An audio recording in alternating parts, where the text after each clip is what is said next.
This is the magicwordpodcast.com.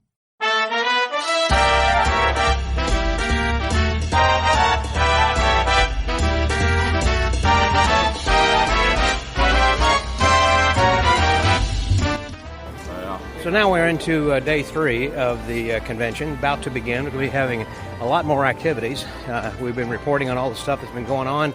Yesterday evening it closed out with the USA Aid for Africa with Lance Burton and Fielding West, who are talking about that, and you heard that in yesterday's podcast. But gosh, lots of stuff. Actually, we just went out to VooDoo Doughnuts, of course, have donuts, for breakfast here this morning over on 6th Street, which is just a few blocks away from Mester's Follies, where we saw Ray Anderson on the first night. It's been fantastic. And I've got with me now a good buddy who's formerly in Houston, and now he's up in Georgetown, right? You're in Georgetown? Liberty Hill, kind of close. Gary Plants. Hey, Gary. Hey, how you doing, Scott? Fantastic. So what have you enjoyed so far best about the convention?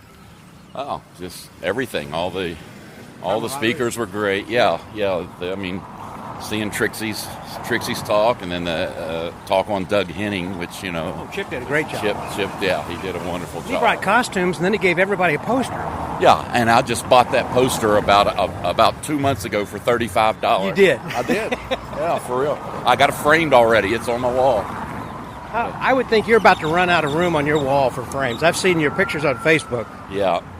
I've got a bunch of them framed, but haven't decided where I'm going to put them. So I've got a big upstairs, but one whole room's nothing but book, taken up with bookcases, so that eats up all that space for the frame. So I've got another place where I have music and magic, and I've got half magic posters and half music posters up there. So. Now, did you ever see Doug Henning perform live? I did. Saw him. It would have been it was either, I want to say 77 or 78. I saw him in 78 for sure up in New York City at the 50th SAM convention, and I saw him prior to that, so it had to be 77 then, and drove to Cincinnati, Ohio. I was living in West Virginia at the time, and drove to Cincinnati, Ohio, and saw his live show, and it was just phenomenal.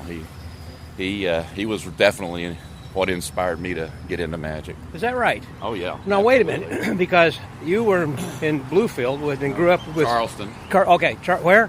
Charleston. Well, actually a little town called Malden, West Virginia, but it's just right outside Charleston in the center of the state. And Mike Amar was in Bluefield? Michael was in Bluefield. And how far away was that from you? A couple hours, 2 to 3 hours. Oh, I thought it was a lot closer than that.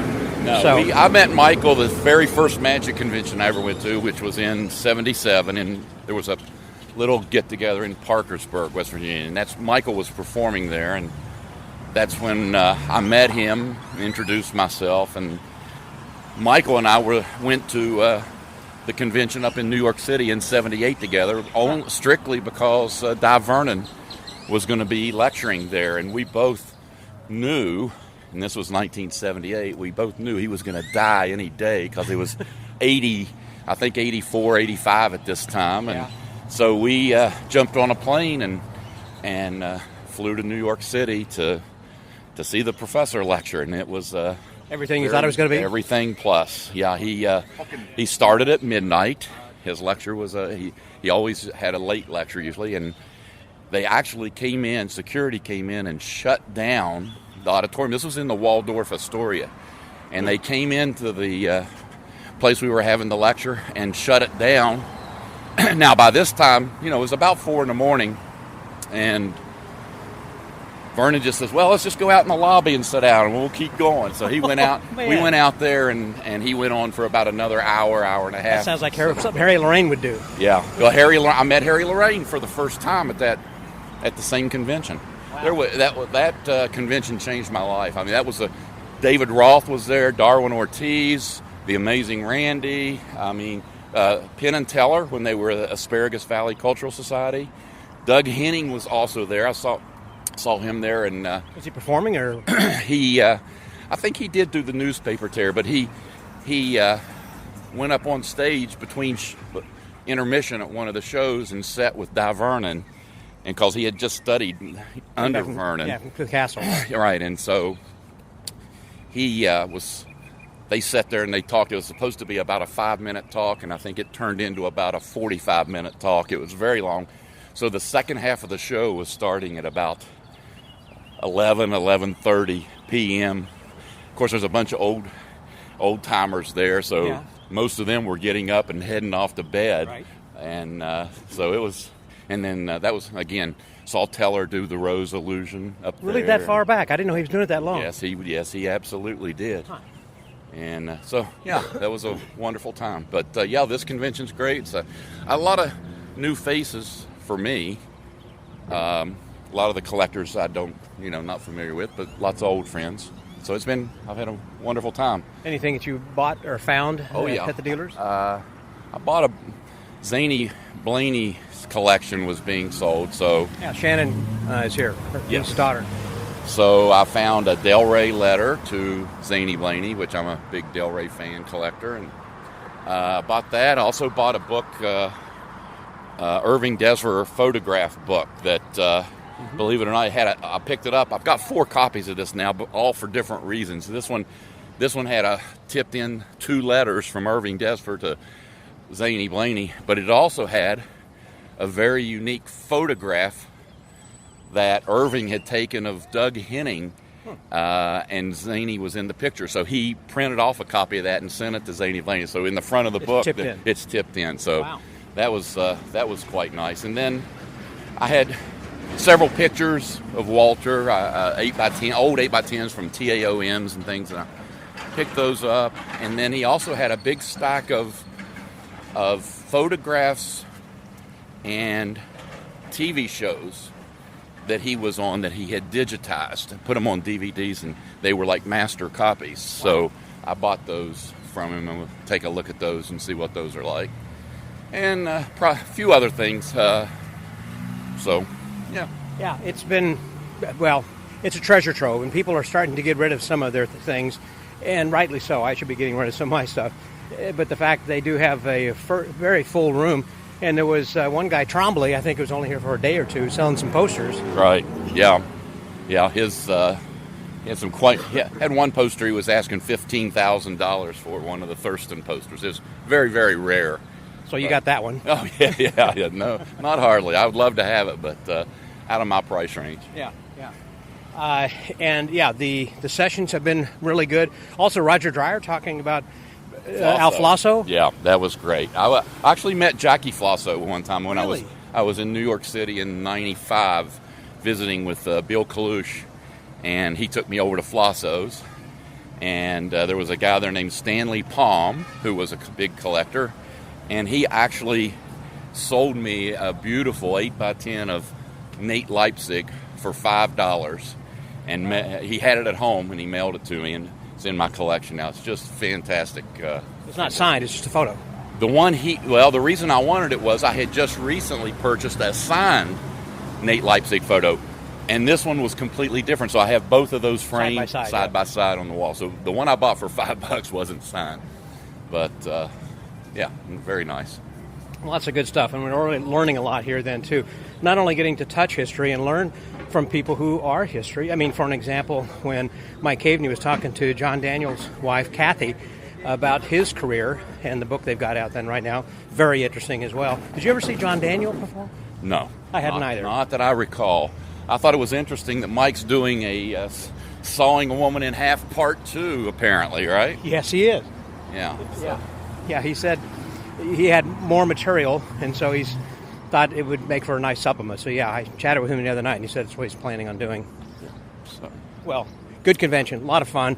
And as I said, the fact that some of these people are history, and they're making history even as we speak, to kind of be a part of this history conference, I'd say history and making conference, and also sharing of ideas and of stories and keeping these things passed on, because that's really how we learn. Again, Trixie Bond, you mentioned, gave a great presentation, and as we were talking at breakfast over donuts, that it was something that you learn about people who you may not know as well, because they're the lesser lights, if you will, in magic, that were not known outside of a certain area, but have nevertheless had a dramatic impact on not only individuals, but also on our art. One of them I'd almost forgotten about was Tommy, I forgot his name right now. Did the Egg on Fan. Tommy Martin. Tommy Martin. Yeah. And she was a friend of his when she was young. Her dad went over frequently, who was from Houston. Different people, and he was one of the first magicians who worked Radio City Music Hall in 1936, I believe. So, anyhow. I've only missed one thing. Card tricks. Haven't seseen a card trick. Haven't seen a card trick. Yeah. Well, that's true. There hasn't really been any lectures about tricks whatsoever. No one's really in the lobby sessioning, and if they are sessioning, it's kind of like, well, I remember. Yeah. I had a little session with a young fellow last night that was fun, but you typically at history conferences, the cards never come out. If they do, it's kind of like, well, look at this, I've got this signed by somebody. Exactly, right. A different kind of card trick at show. Well, Gary, thanks a lot. Appreciate your comments. No problem, thanks. Magic Word Podcast. We got a full day coming ahead of us. We'll have more later. This is Scotty out.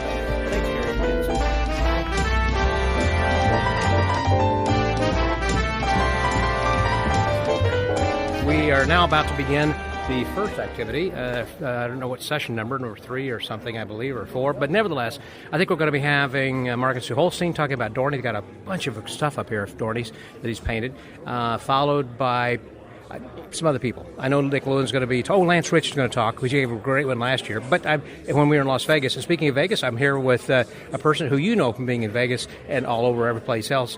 Please welcome Lupe Neilsen. Hey, Lupe. Well, hello, Scott. How are you doing? I'm fantastic. So tell me, how are you enjoying this convention? I am loving it. This has to be one of your favorites. I mean, first of all, you and Norm were collectors and had the posters and everything, so these are your people, you know. Absolutely. No, this is a lot of fun because for the first time in many years, I'm coming to a convention and I'm just an attendee. Not a dealer. I don't even have a dealer's booth. Can you believe it?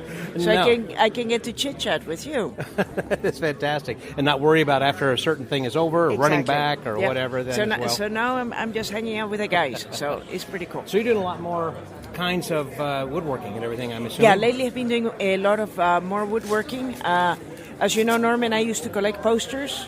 From time to time I do get a poster here or there, but now I am dedicated more to building magic than anything else.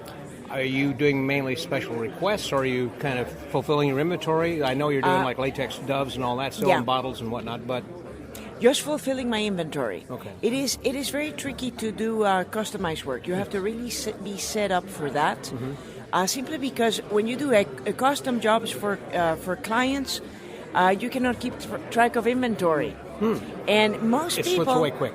Yeah, most people do not realize that the work that goes into making an object or like a magic apparatus. Like, for instance? For instance, oh my gosh. Say like a dove or something. Well, let's say a magic box. Oh, okay. Like the magic box I'm making, which I'm going to be stocking very soon, which is a Dean's box. I bought the right to Dean's box about Dean's 2 box, years okay. ago. So right now I'm working on the first batch, and what kind of wood do you use? I'm using walnut. Walnut, okay. In this case, yeah.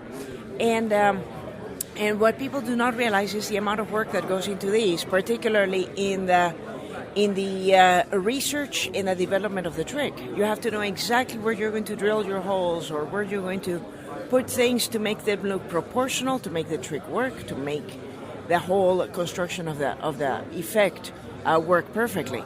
Now, I'm doing that for one trick.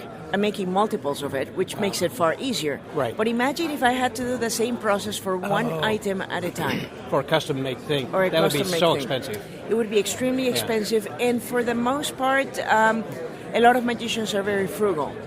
They're very You're so very kind to few, say it, put it that way. That's true. Yeah, there are We're all very few cheap. exceptions. And Frugal. whatnot. Now, with that, I'm assuming you obviously have to have specialized woodworking equipment. Oh, of course, yeah. You have to have a full workshop to do that. And so have you, and what you do, are you continuing to buy new stuff thinking, okay, this is going to make my job easier? Absolutely. Yeah, that's. So that's your thing, instead of buying magic stuff like props like most of us, you're buying exactly. woodworking machinery. It's a lot of fun, yeah.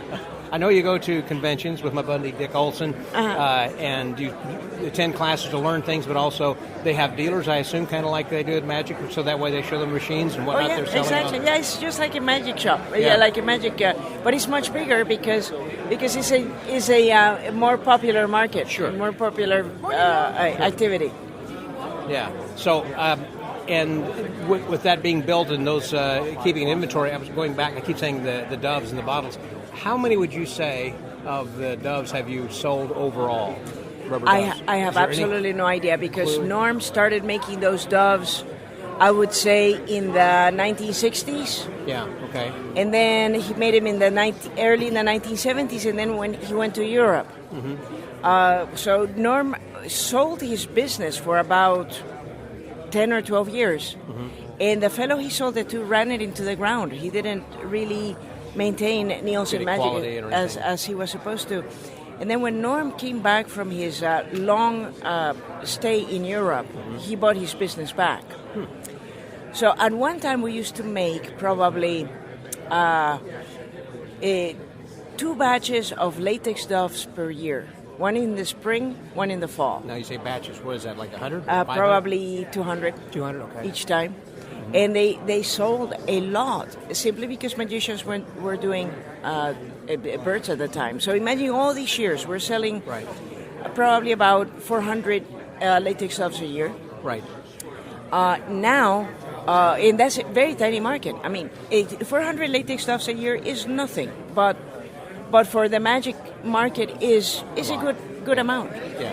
Now, lately, with a political correctness, dove magic has gone to the wayside.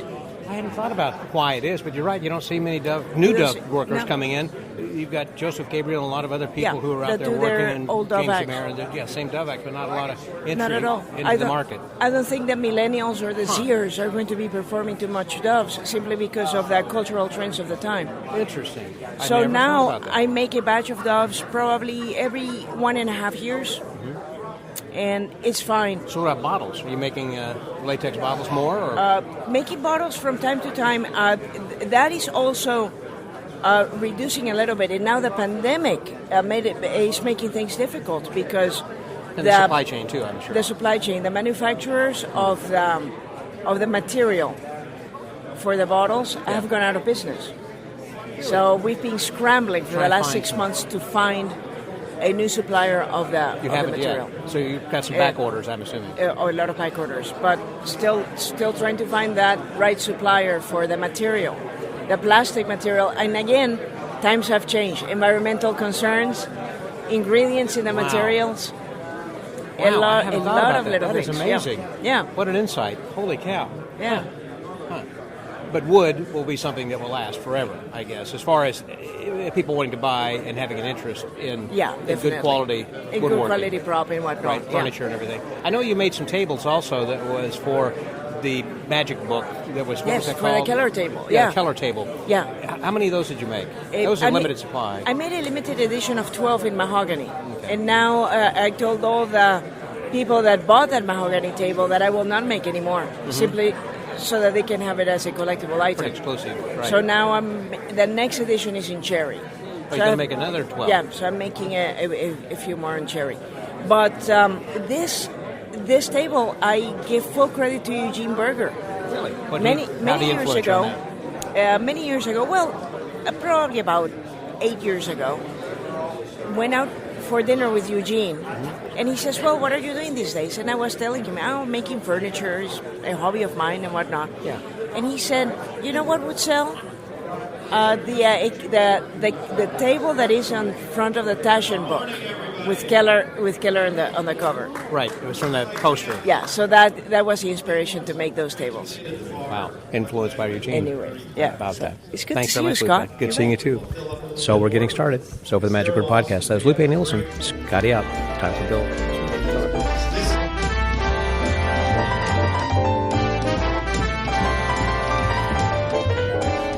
Afternoon session is complete. I should say the morning session is complete. We're soon going to be starting the afternoon session, and it was delightful. Every year Lance Rich seems to hit it out of the park. But anyhow, right now I've got with me the editor of the M.U.M magazine, Mr. Alan Howard. Hey there, Alan. Hi there. How's it going? Fantastic. So that's what I want to know about from you. How's it going with this convention? How you enjoy it? All of this kind of stuff. I'm always enjoying these things. Just get to watch people talk about magic and magic history and associate with people that haven't been out for a while. So it's just great all around. Well, that's true. We haven't been out for a while then, really. A few things, but it's not like the old days, a year and a half ago, 2 years ago. Right. Yeah. But things are getting better, and it's nice to see people again. And like I say, you listen to magic history stories, you can't go wrong. Right. What's been one of your favorite things so far? I mean, as we're starting to wind down, I say wind down. We've really got just this afternoon session, this evening's show. What have you enjoyed so far? Boy, that's hard to say.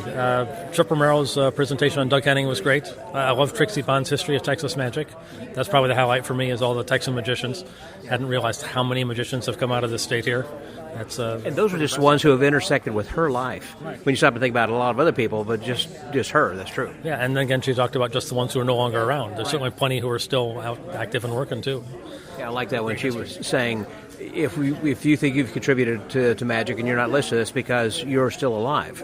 Yeah, which is the way you want to be, really. Exactly. To appreciate all this.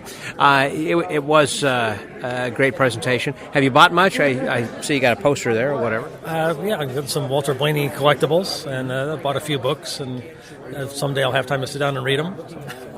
For me, it's just been books and a few bits of ephemera. I'm always surprised when I see you at some convention that doesn't necessarily our SAM convention, because of deadlines and everything else that you're often working with. Well, I'm still on deadline. I got here on Tuesday night and then got the May issue to the printer a couple hours later. So I finished that up while I was here in Austin. And these are my easiest days after that. Get the magazine out and I've got a few days to relax. And I get to relax here, so this has been great. Yeah, it did work out really good. Well, I hadn't thought about that, but that is something, of course, that's so much different now than, let's say, recently David Goodsell had passed. When he was the editor, he didn't have the benefit of being able to do things digitally or through Wi-Fi, or when you're traveling, you had to stay in.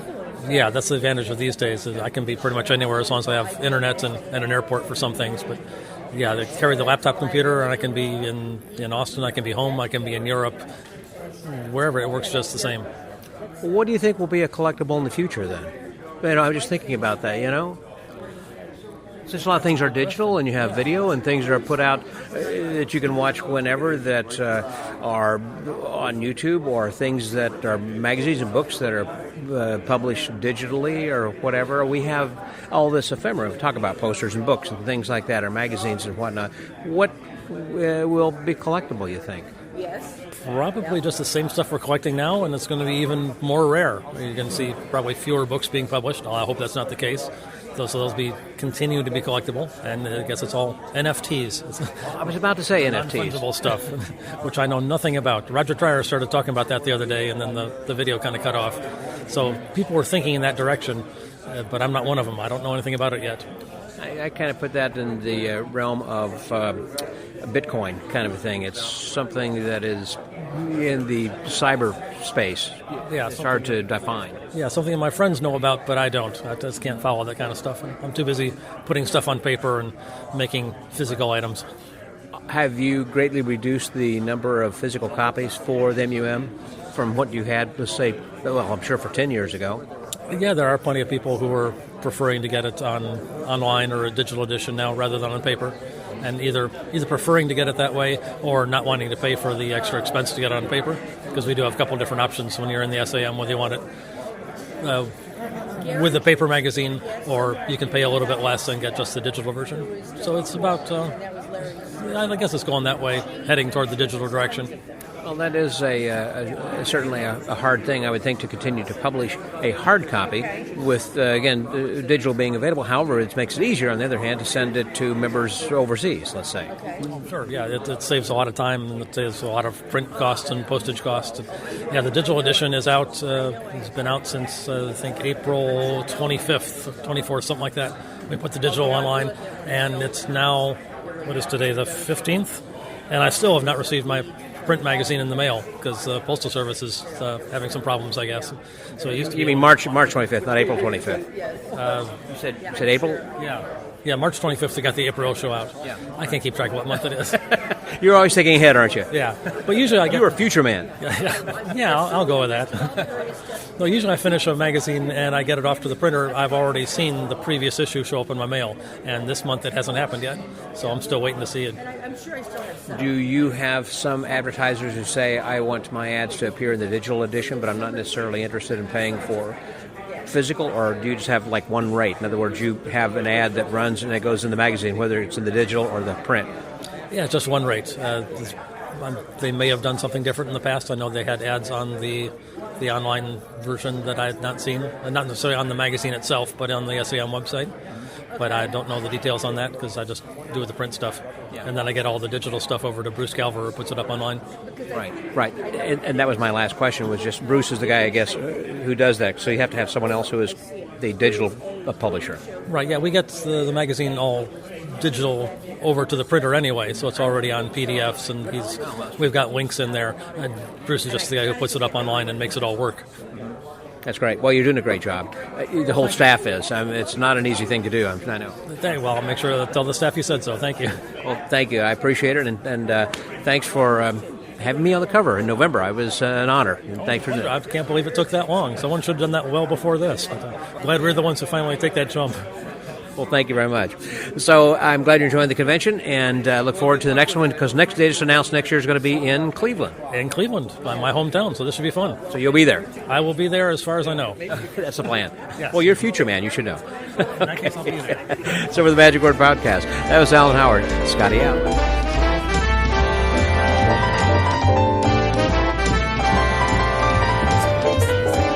One of the people who has been talked about throughout the convention as one of the highlights, if not so far the highlight, has been with me right now, Trixie Bond. Hey, Trixie. Good afternoon, Scott. I don't know whether it's morning, noon, Good day. or night. How about right, that? That's it.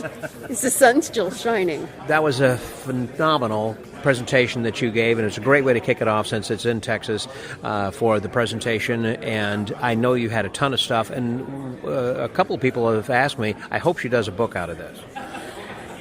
I have enough material probably for 2 volumes right now. Wow. This was a presentation about the history of some Texas magicians, because we have a slew of characters. I've been all over the place, from the M.U.M archives, Donnie Carnegie's personal collection, Gary Plant's collection. I've talked to Kent Cummins at the Fantastic Magic Center, scanning photographs.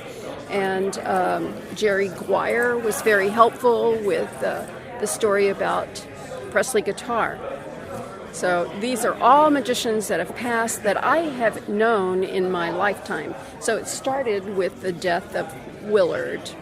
And I guess the latest death was Presley guitar in February of 2022.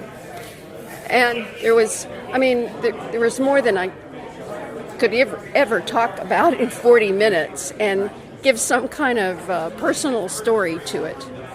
It's hard to give a deep dive in texture because you had personal experiences with all of these people that could go so much deeper, and a lot of people would certainly deserve a chapter, and some who you had to kind of leave out, I'm sure, as well. Oh, there were tons I wish I could have talked about. I showed photographs of them in the beginning when we listed all the different occupations, from builders and creators, performers, clowns, attorney, a judge, spy, you name it. I mean, we cover every gamut, including an undertaker. I forgot about that, in which, of course, you've known Frank Price all of your life, basically, and aside from just a flash picture, you really didn't discuss him. There were so many people whose names or whose pictures were shown, and yet it's kind of like, okay, we're going to show you just, I wouldn't say the top, but we're just going to do a smattering randomly of a few people. Yes, and some just interesting characters that I had weird stories about that, just added to the texture of the whole speech. And the PowerPoint presentation, brand new learning experience for that software. Thank you for helping me put together the slides. But I had over close to 400, 500 slides, photographs that I've scanned to choose from. And so narrowing it down was really tough. Yeah, in the context of about a 40, 45-minute presentation, we had, 120 slides or something? Yeah, 111 slides. Including video and some audio and all that. That's right.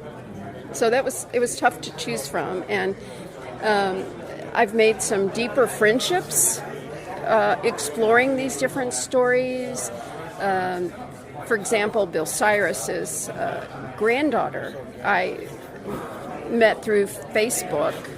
I knew her mother when I was a girl, and she was so excited to get pictures of her grandfather so she can show and tell her children, Bill Cyrus's great-grandchildren. And she added some stories that I didn't know about, too. So it works that way. And Alex the Great, Alex Arispe, Alejandro Alex Arispe, Maria, his wife, told me stories I didn't know about Alex. You know, we've had him perform for the Houston Association of Magicians, and he performed for Texas, and you know, we've all seen him. But to learn about him as a human, a father, a husband, and a wrestler was just and you really. mentioned he was a pilot too. I didn't know. Yeah, a pilot and a master mason, electronic engineer. He was. One story I didn't get to tell about him was he was born in San Antonio to a young mother. His father was a professional gambler, and his mother did not like that profession, so she divorced his father, and his father's sister, the aunt, kidnapped him as a baby and took him to Mexico and raised him in Mexico. And somehow he got back to Houston at age 13, did not speak any English whatsoever, and floated between family members in Houston. But he obviously is super intelligent, had a just unquenchable thirst for knowledge, educated himself, and became all of these things, and was really a wonderful performer too. And the story of how he and Maria met. She was a flamenco dancer in her younger days. And he was advertising in the green sheet for a magic assistant. And she took the job. And, you know, he used to pay her. And then she said, I never understood why you didn't pay me for being an assistant after we got married. And they're just both, were wonderful people. And the fact that he was such a well-known figure, particularly in Mexico, that when he toured with Mr. Electric and Bill Palmer, he was the headliner. And Ricky Dunn, and let's see, oh boy, just got a little tired, can't remember. Big, huge names that he toured with. He was the headliner, and because he was such a well-known name in the Hispanic markets. I mean, bigger than David Copperfield on the Texas-Mexico border. They all knew him because he was Magro Negro was his wrestling name, and the fans loved him because when a ref would come and scold him for a foul, he'd produce a bouquet of feather flowers to give the ref. And then Maria was telling me crowds went wild when he pulled the underpants off of opponent and without removing their outer pants. So he really combined the theatrics of both magic and wrestling to create a big name for himself. Yeah. So I mean, it's just the stories just go on and on that I couldn't tell in like a 45 seconds or 3 minutes, whoever I spent the longest time on, I don't know. But they were all worthy. They really were, and they could have gone, again, a lot deeper. And then I had an interesting conversation with someone in the hallway last evening about the JFK conspiracy and about how that had all gone down with Al Sharp and Tom Palmer and John Lovick was the one who was telling a story, I think, about in the Warren report, where there were like 8 pages, apparently, where Tom Palmer. Right. And he was just talking about, okay, so you're a member of the AGVA or whatever, and you're responsible for getting money from whatever, from the people for their dues, et cetera, et cetera. And it's like about 7.5 pages in, then they asked this question. So you made an early morning call, or you received an early morning call from Al Sharp about going to Jack Ruby and to say, don't deliver the letter. He said, that's correct. And they said, okay, thanks. And they didn't even go into anything else. It's like they didn't want to ask any more questions even. So that makes the conspiracy even deeper. It does. And then I ran into John Gong a few minutes ago, and he was telling me that there was another magician that also worked up there that knew about this conspiracy. And I ran into somebody else that said there was a ventriloquist that just worked at that club. Did you know Mark Wilson also worked at the Carousel Club? I didn't know that. Jack Ruby owned. Wow, no, I did not. I mean, it just, so everybody is just adding to these stories to bring them out. And, you know, I couldn't talk about Johnny Sism, who owned that Kennedy Museum. Well, it really is a wide world of magic in Texas. I know. And one other thing that Johnny Gong said, that in the collectors conference that was years ago in, I guess it was 96, in Fort Worth, Gloria Palmer was coming to speak to them about the Jack Ruby shooting Oswald. She died on the way to the convention before she made the presentation. Mysterious. That's what I thought. And also, Gay Blackstone's uncle by marriage was John Connolly, our Texas governor. Who was in the car with and was shot. Yeah, so, and she had a relative that worked at WFAA in Dallas who was filming the parade, ran out of film, and had to change cassettes in the camera the moment he was shot. Just the missed opportunity there. Well, listen, I'm glad I had the opportunity to sit down with you. Thank you very much. Fantastic. We're getting ready to start the presentation then right now. Trixie, thanks very much. Congratulations on a home run. So the Magic Word Podcast. That was Trixie Bond. Scotty out.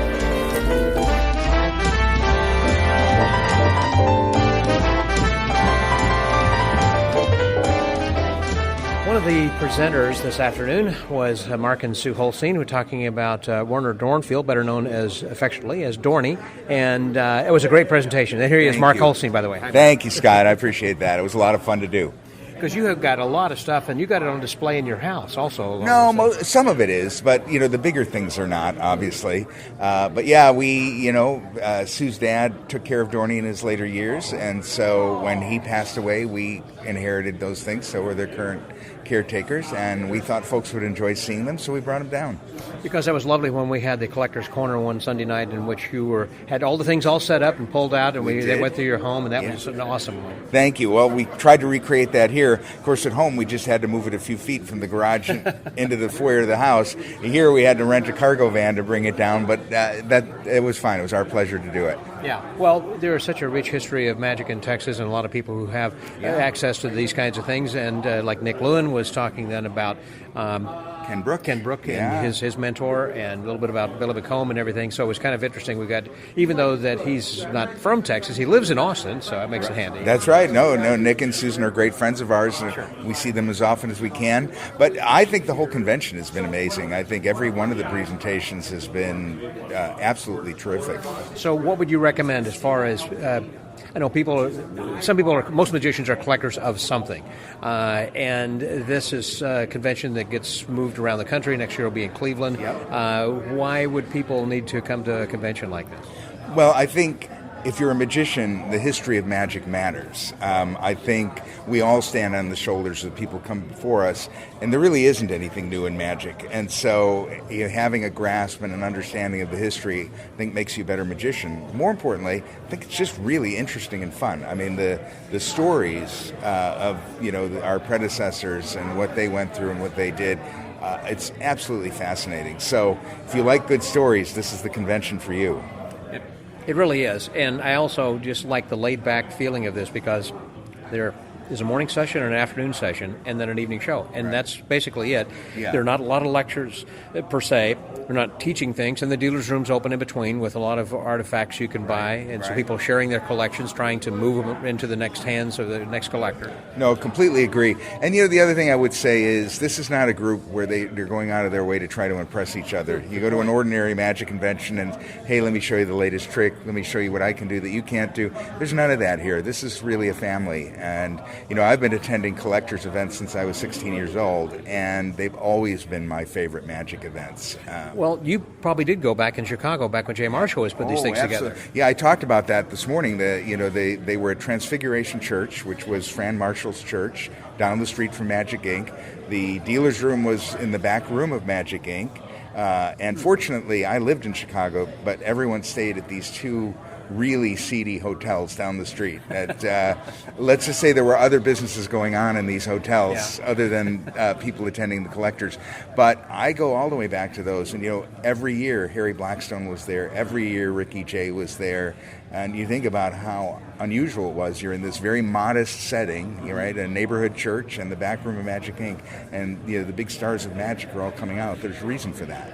That's a very good point, because when you look at something like this, where there's Lance Burton, there's Fielding West, and you have some of these people who are modern-day, well-known celebrity magicians, if you will. Nick Lewin, Scott Wells. Mark Holstein. Yeah, okay. Back at you. I think it's great seeing Julie Yang come down from Canada. Yeah. Look, I think there really is a richness. And, I'm fascinated that David Copperfield, Mike Caveney tried to convince him to buy the Mulholland Library when that went up for sale. And at that point, David said, why would I do that? Well, now he clearly recognizes the richness of magic's history, sure. and he's all in. He's created the most important collection of magic in the world, and there's lots of things he could spend his money on. So I think it eventually catches you that this history is really fascinating and rich. That is interesting. I was just thinking about that from the standpoint of the people who are attending these conventions are making history themselves, and have already become history in some cases. And so you're getting a chance, perhaps your last chance, to meet and talk with and spend time with these people, because what do we got here, 100 people maybe? I don't know what the registration is. I think it's about 160. And when you probably went with Jay Marshall, it probably wasn't much larger. That's right. I mean, probably the largest one was the LA History Conference, but even that one, they had to limit attendance because of the facility. They just couldn't accommodate more. So that was 220 people. And the thing I really would like to see is more young people getting interested in magic history, because frankly, we look around this room and there's a lot of gray hair. That's true. No, the average age has got to be well over 50. Yeah. Well, one thing, of course, it starts midweek, and there are people who are working, and they can't get here as well. For sure. But you've got an important point, because there are no card tricks. So people aren't in the lobbies doing sessions or anything. I was talking to Gary Plants about that this morning, and if they're pulling out a deck of cards, say, hey, look, I got this cards, or this was a Cardini Fanning deck, or this was signed by so-and-so. Yeah, that's right. It's a different vibe, but, again, as I say, for me, starting at age 17, these were always my favorite gatherings. And, just hearing the stories, I talked about it in the lecture this morning. Jim Steinmeier wrote a great article, Too Dumb to Ask the Right Questions. And, I think there's so much insight just in that title that, we are too dumb to ask the right questions, but my advice is that's okay. Just sit and listen. And, I'm fortunate both in Chicago with all the greats that were there, and then all my time at the Abbott's Magic Get-Together, I'd sit backstage and listen to Carol Fox and Ab Dixon and just listen. And what is it at 17 that got you interested, though, in collecting? I mean, in other words, people are 17, in their teens, they're in their 20s and 30s even, are not necessarily yet interested in magic. They're still wanting to acquire knowlege on the newest trick or whatever. Well, I did all that too, right? Understanding. Yeah. But what was it about history that tripped your switch? I've always had a bit of an academic bent, I guess, and, learning new things. But history. But part of it was sitting with these guys, sitting with Dorny, who knew Houdini, and he knew Blackstone, and he knew Thurston, and he knew Carter, and just hearing the stories. My God, I mean, you're not going to get that at Magic Live. Mm-hmm. And so, I would just sit and listen to these guys, and I was, taught to be a respectful kid, and so, they kind of took me under their wing, and so we would sit and hear the stories, and it was absolutely fascinating. Wow. And so it hooked me. And I've never lost the interest and the passion. I love to read, and you're not going to get that stuff on a DVD or, I guess these days, downloads. It's in the books. Well, it's important, I think, to come to events like this and conventions in general, so you can interact and socialize, because it's so easy to sit at home and socialize, as we have over the last couple of years with Zoom or whatever. It's shown even more importantly to some why you don't need to get out. But these kinds of events I think are even more important to show why you should be getting out. Yeah, no, absolutely right. And look, the Magic Collectors Corner, I think, created a community at a time when we all needed it. Yeah. We couldn't get out. But one of the reasons that David Copperfield opened his collection to us last August was he was hooked on the Magic Collectors Corner. And as he put it, I wanted to meet my friends that I only saw in 2-inch squares on my screen. So I think there is a community of people who love this history. Sure. I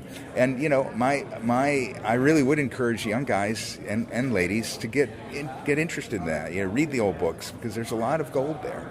Right, perfect. Well, that was ultimately what I wanted to find out, is how to encourage people to get involved with learning, and that is you do need to know that, because not only just about their lives, their stories, but to know where we are today, but to stand on their shoulders, and you can build on those kinds of things. Absolutely. Where you can say, okay, well, I can take this illusion maybe, or this kind of card slide, whatever it is, and twist it, because you have to know where we came from so we know where we're going. Yeah, look, I think it's part of the human condition. We tend to repeat history rather than learning from it. And, magic is obviously an insignificant microcosm of that. When you look at what's happening in the world in general, we keep making the same mistakes as society because we won't learn from history. And I think the same applies in magic. If we learn from history, there's just so much there. And as I said, even if that's not your goal, if you're not a professional magician and you're not looking to learn that part of it, the stories are so great. We heard from Gabe Fagioli this afternoon about Mellini. Well, there's so many great stories. One guy. Yeah. And then you just start to cascade that out across, the entire history of this art. You can spend the rest of your life and not hear them all. Well, yeah, like the conversation or the little chat we had, or lecture from David Charvet talking about the great jester. Absolutely. I did not know anything about him before. No, and I have the book now. And, I do too. I'll read more about it. Yeah, absolutely. No, and that's the great thing about this. And, some of the talks are about, look at what I have, look at my collection, and that's cool, and I love that. But it's stories like Charvet and Gabe this afternoon about somebody we may not know that much about. Stories that Trixie told about all the people. That was fabulous. Didn't she do a great job? Yeah. My gosh, she must have spent so many hours putting that together. Yeah. Absolutely. And, we've lived in Texas now for going on 13 years, and there were people there we knew, but a lot of people we didn't. And, and I just heard Alan Howard, this may be a spoiler, but I heard Alan Howard say on the elevator that he'd like to try to get Trixie to do an article. I hope that she does. And I was just sitting with her during this last presentation, and Steve Beam had come over and saying, "You have got to write a book. You have to publish this book." Yeah, I'd be first in line to buy that book. Absolutely. Many would be lined up there. Yeah. Well, thank you very much, Mark. I appreciate My pleasure, your Scott. comments. It's always great to see you. You're such a great friend. You do such great things for the magic community with this podcast. Thank you very much. Appreciate my that. pleasure. So for the Magic Word Podcast, that's Mark Holstein. Scotty out.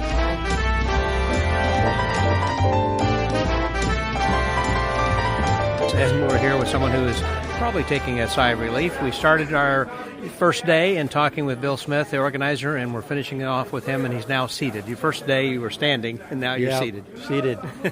And hopefully I can get a good night's sleep. Actually, we have one more just half day in the dealer room, and then we're done. And then we're going back. We're going to Cleveland May of next year, 9th, 10th, and 11th. It's a great magic town, Rock and Roll Hall of Fame.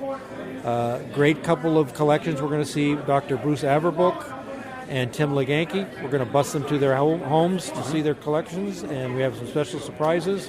We've got a lot of great buddies in Cleveland, from Cleveland. We're like Carrie Pollock. Yes, right. Alan Howard, a few others. So we're going to have a great show of local Cleveland talent and a banquet. And sign up is going to begin June 1st. In 1st of June, okay. June 1st, yeah. And where can people go to sign up? Is there the website? MagicCollectorExpo.com. Okay. Yeah. So this has been really great, and I know it's been challenging and everything else that you've had to lead up to, including having to change hotels close to the last minute. We had to change hotels because the National Guard was at the other hotel, staged there to protect everybody, or to COVID, whatever they had to do. There was 400 of them there. Mm-hmm. And when, COVID wasn't going away, I get a call from the hotel and says, the National Guard's going to stay longer. I go, what? And he says, don't worry, we got you at the Sheraton, and it's the same price. We'll cover whatever the extra charge is. And it turns out this is a better hotel, better location, and it actually worked out good. Well, this is where we've held the TAOM on many occasions, That's what I heard. too. Yeah. It was kind of interesting because whenever I came here, I had already had my iPad and computer signed in, so it automatically recognized and connected that's great. right away. Yeah, I come here so often, I guess. The staff and crew have been here really great, and it's been a really good job. And thanks for coming. You come to all of ours, and we appreciate it. You're welcome. And you had about 165 other friends who were here. Yeah, 160 or so. Yeah. And so 15 dealers. We're in the dealer room right now. Right. So it was all home run. It was. I was going to ask you what your favorite is, but it's like children, I know, because everything was home run. Everything was hit very strong. The two best were Trixie Bond, Texas Zone, and she did a 40-minute talk on the magicians of Texas. And Who had passed? Yeah, it passed. He only passed away because if it was all the Texan magicians, still it would be talking. still be talking. But I forgot, and I know magic history really well. I've forgotten how many great magicians came from Texas. So, good. I'm glad you liked it. Thank you very much for hosting this. Relax and Thank have you, a safe Scott. trip home. Okay. So, with the Magic Word Podcast, and from Austin, Texas, at the 2022 Magic Collectors Expo. That was Bill Smith, Scotty.